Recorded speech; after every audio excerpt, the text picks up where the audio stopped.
عرفان صاحب آپ کو؟ میں تو بڑا ان چیزوں کو انجوائے کرتا ہوں، مگر صرف جو یہ شور زیادہ ہوتا ہے نا، شور بے چینی پیدا کرتا ہے.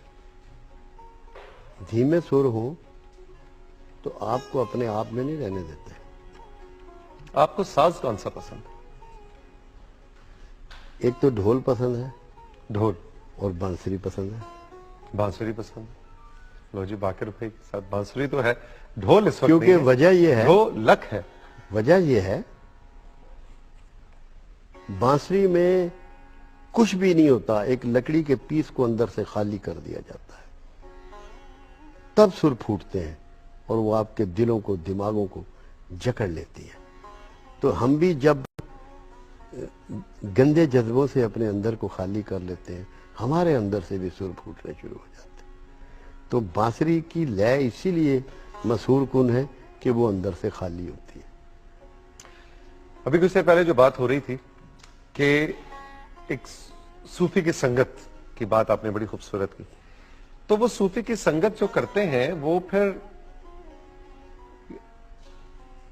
بابے کی ذمہ داریاں بڑی ہیں.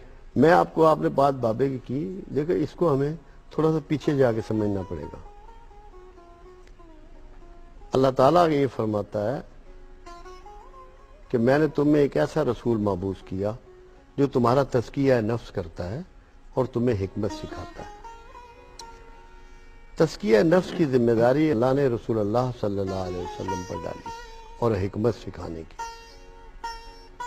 جب بظاہر دنیا داری کے سسٹم میں آپ کو پردہ فرمانا پڑا تو یہ کام بند نہیں ہونا تھا قیامت تک کے لیے، کیونکہ انسانوں کو بے یار و مددگار نہیں چھوڑا جا سکتا. ان کی رہنمائی اور ان کی گائیڈنس کے لیے، ان کے تزکیے کے لیے بندوبست ہونا تھا.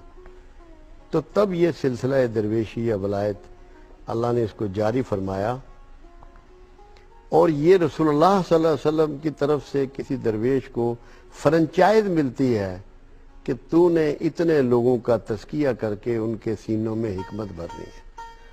اب وہ شخص اگر طریقہ رسول سے ہٹتا ہے، اس کے اس روحانی پہلوؤں سے ہٹ جاتا ہے اور ڈیویٹ کرتا ہے، تو اس کی بہت بھاری ذمہ داری ہے، اس کی سزا بھی اس کے مطابق ہوگی. کیونکہ یہ جتنے بھی لوگ ہیں، رسول اللہ صلی اللہ علیہ وسلم رحمت للعالمین ہیں، رحمت کا ایک درخت ہے. یہ سارے لوگ اس کے پتے اور ٹہنیاں اور پھول ہیں جو اس کام میں لگے ہوئے ہیں.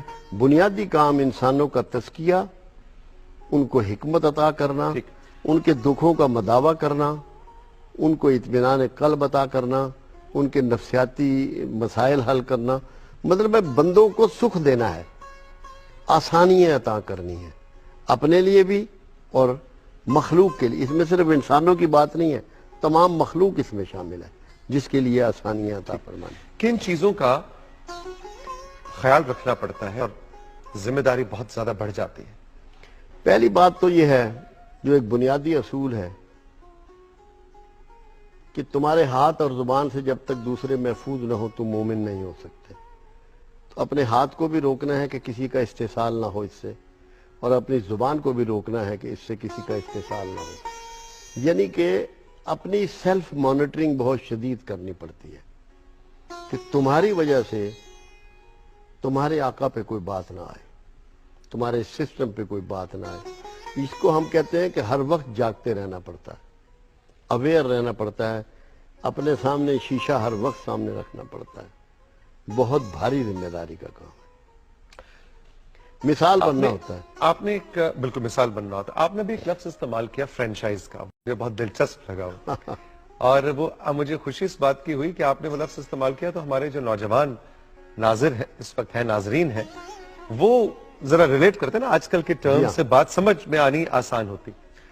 فرینچائز کے اندر ایک مسئلہ یہ بھی ہوتا ہے کہ آپ نہ صحیح آپ کے سنگت کرنے والے، آپ کا امیج جو ہے، ایک روحانی درویش، ایک صوفی کا امیج جو ہے، اس کو کیش کروانے لگ جاتے ہیں. کیا یہ بھی لوگوں کا اعتراض ہوتا ہے کہ جی وہ پورا مطلب بابا جو ہے، بابا پھر بظاہر بابا ہے تو اصلی بابا اور نقلی بابا میں ہم فرق کیسے کریں؟ واہ جی واہ، بات یہ ہے، ابھی پرسوں ہی بات ہو رہی تھی تو میں ایک بنیادی بات اس پہ فیصلہ کن بات کر رہا تھا کہ رسول اللہ صلی اللہ علیہ وسلم کے پاس ولید بن مغیرہ کو بھیجا گیا کہ اس نے مکے میں ہمیں مصیبت میں ڈال دیا ہے، ہمارے خاندان ٹوٹ رہے ہیں، ہمارا معاشرہ ٹوٹ رہا ہے، تو اس سے بات کرو۔ وہ آیا اور اس نے رسول اللہ صلی اللہ علیہ وسلم سے فرمایا، کہنے لگا کہ محمد صلی اللہ علیہ وسلم، اگر تم چاہو دولت تو ہم مکے والے سب مل کے تمہیں اتنی دولت دیتے ہیں کہ تم ہم میں سب سے امیر ہو جاؤ گے، اور اگر تمہیں کسی عورت کی خواہش ہے تو مکے کی سب سے حسین عورت سے تمہارے نکاح کرتے ہیں، اور اگر تمہیں سرداری کی آرزو ہے تو ہم تمہیں اپنا سردار مانتے ہیں۔ اللہ کے حبیب صلی اللہ علیہ وسلم نے فرمایا، اگر میرے ہاتھ پر سورج رکھ دو اور ایک پر چاند رکھ دو، میں تابی اس حق سے باز نہ ہوں گا۔ اب یہ تین چیزیں ویری فرسٹ ڈے پروفٹ نے ریجیکٹ کی، وومن، منی اینڈ اسٹیٹس۔ جو ان کو آج بھی ریجیکٹ کرے گا وہی اصلی صوفی ہے، وہی استاد ہے، وہی بابا ہے۔ اگر وہ ان میں سے خود کسی کا دل دادا ہو گیا تو اپنے چیلوں کو کہاں روکے گا؟ کیونکہ بے غرضی، اخلاص، اخلاق، یہ اس کے خاصے ہیں۔ اگر یہ ہاتھ سے نکل گئے تو پھر کچھ بھی نہیں بچتا۔ لوگ آج، آپ کو پتہ ہے، یہ شعبہ بہت مس یوز ہو چکا ہے، بدنام ہو چکا ہے۔ اس کی وجہ یہی ہے کہ جس سیلف کو نگیٹ کرنا تھا وہ اس سیلف کے غلام بن چکے ہیں۔ آپ دیکھیے، اللہ یہ کہہ رہا ہے کہ محمد صلی اللہ علیہ وسلم اپنے پاس سے، اپنے خواہش نفس سے کوئی بات نہیں کرتے، جو ہم انہیں کہتے ہیں وہ تم تک پہنچا دیتے ہیں۔ سیلف نگیشن کی اس سے بڑی کوئی مثال نہیں۔